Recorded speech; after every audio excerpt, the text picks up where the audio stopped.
Good morning friends. ಇಲ್ಲಿ ಆಫ್ರಿಕಾದ Akash gorilla ಮತ್ತೆ ಅನನ್ಯ ಬೆಕ್ಕು ಇಬ್ರು ಉಲ್ಡಾಡ್ಕೊಂಡು ಮೇವ್ ಮೇವ್ ಮಾಡ್ತಾ ಇರ್ತಾರೆ. ಅನನ್ಯ ಬೆಕ್ಕು ಇಲ್ಲಿ ಶಾಕ್ ಆಗ್ಬಿಟ್ಟು ಆಫ್ರಿಕಾದ ರಿಸಲ್ಟ್ ಒಂದೇ ದಿನಕ್ಕೆ ಸಿಗುತ್ತಾ ಅಂತ ಹೇಳಿ ಓಡೋಗ್ಬಿಟ್ಟು ಟೀ ಕುಡಿತಿದ್ ಗಂಡ ಅಭಿಷೇಕ್ ಹತ್ರ ಹೇಳ್ಕೊಂಡು ನಾನ್ ಪ್ರೆಗ್ನೆಂಟ್ ಅಂತ ಇಬ್ರು ಖುಷಿ ಆಗ್ಬಿಟ್ಟು ಒಬ್ರಿಗೊಬ್ರು ಮೂಗ್ ನೆಕ್ಕೊಂಡು ಗಂಡ ಇಲ್ಲಿ ಆಫೀಸಿಗೆ ಹೋಗ್ಬೇಕು ಅಂತ ಹೇಳಿ ಮತ್ತೆ ಕಿಸ್ ಕೊಟ್ಬಿಟ್ಟು ಹೊರಟೋಗ್ತಾನೆ. ಹೆಂಡತಿ ಇಲ್ಲಿ ಚೂತೆ ತರ ನಗಾಡ್ತಾಳೆ. ಆಕಾಶ್ ಗೋರಿಲ್ಲಾ ಬಾಳೆಹಣ್ಣು ತಿಂದು ಬಾಳೆಹಣ್ಣ ಗಟ್ಟಿ ಮಾಡ್ಕೊ ಬಂದು ಅನನ್ಯ ಬೆಕ್ಕನ ಸಾಮಾನ್ ಮೇಲೆ ಎತ್ಕೊಂಡು ಮೂಗ್ ನೆಕ್ಕಕ್ ಸ್ಟಾರ್ಟ್ ಮಾಡುತ್ತೆ.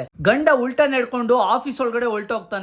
ಅನನ್ಯ ಬೆಕ್ಕಿಗೆ ಮೂಡ್ ತಡೆಯಕ್ಕಾಗ್ದಲೆ ಗೋರಿಲ್ಲಾನ ಬೆಡ್ರೂಮಿಗೆ ಕರ್ಕೊಂಡು ಹೋಗುತ್ತೆ. ಗಂಡ ಇಲ್ಲಿ ಸ್ಟ್ಯಾಂಡ್ ಅಪ್ ಮೀಟಿಂಗ್ ಮಾಡಕ್ಕೆ ಕರ್ಕಿ ಜೊತೆ ಹೊರಟೋಗ್ತಾನೆ. ಅನನ್ಯ ಬೆಕ್ಕಿಲಿ ಗೋರಿಲ್ಲಂದ್ ಎದೆ ಮತ್ತೆ ಸಾಮಾನ್ ಮೇಲೆಲ್ಲ ಕಾಲಿಡ್ತಾ ಕುಣ್ದಾಡ್ತಾ ಇರುತ್ತೆ. ಗಂಡ ಬೆಕ್ಕಿಲ್ಲಿ ಲ್ಯಾಪ್ಟಾಪ್ ಮರ್ತೋಗಿದ್ದೀನಿ ಅಂತ ಹೇಳಿ ಕಾರ್ ತಗೊಂಡ್ ಮನೆಗ್ ಬರುತ್ತೆ. ಅಷ್ಟೊತ್ತಿಗೆ ಇವರಿಬ್ರು ಇಲ್ಲಿ ಗೋರಿಲ್ಲಾ ಪೊಸಿಷನ್ ಅಲ್ಲಿ ಮ್ಯೋ ಮ್ಯೋ ಮಾಡ್ತಾ ಇರ್ತಾರೆ. ಹೆಂಡತಿಗೆ ಗಂಡ ಬರೋ ಸೌಂಡ್ ಕೇಳಿಸ್ಬಿಟ್ಟು ಫುಲ್ ಗಾಬರಿಯಾಗಿ ಗಂಡ ಬಂದ ಅಂದಾಗ ಗೋರಿಲ್ಲಾ ಇಲ್ಲಿ ಎದ್ರುಕೊಂಡು ಓಡೋಗಿ ಬೆಡ್ ಅಡಿಗಡೆ ಔತ್ಕೊಂಡು ಇವ್ನು ಹೋದ್ಮೇಲೆ ಮತ್ತೆ ಗೋರಿಲ್ಲಾ ಪೊಸಿಷನ್ ನ ಸ್ಟಾರ್ಟ್ ಮಾಡ್ತೀನಿ ಅಂತ ಹೇಳುತ್ತೆ. ಹೆಂಡತಿ ಇಲ್ಲಿ ಗಂಡಂಗೆ ಮೂಡಲ್ಲಿ ಹಾಯ್ ಮಾಡಿದಾಗ ಬೆಡ್ ಅಳ್ಳಾಡೋದನ್ನ ನೋಡಿ ಗೋರಿಲ್ಲಾ ಇದನ್ನ ಸಾಮಾನ್ ಬೆಕ್ಕು ಅನ್ಕೊಂಡಿದ್ದೆ, ಇದು ಅಸಾಮಾನ್ಯ ಬೆಕ್ಕು ಅಂತ ಹೇಳಿದಾಗ ಇಲ್ಲಿ ಗಂಡ ಬೆಕ್ಕು 2 ಸೆಕೆಂಡ್ ಅಲ್ಲೇ ಬಾಯಿ ತುಂಬಾ ಗಂಜಿ ಕೊಟ್ಟು ಕಾಯಕವೇ ಕೈಲಾಸ ಅಂತ ವಾಪಸ್ ಕೆಲ್ಸ ಹೊರಟೋಗುತ್ತೆ.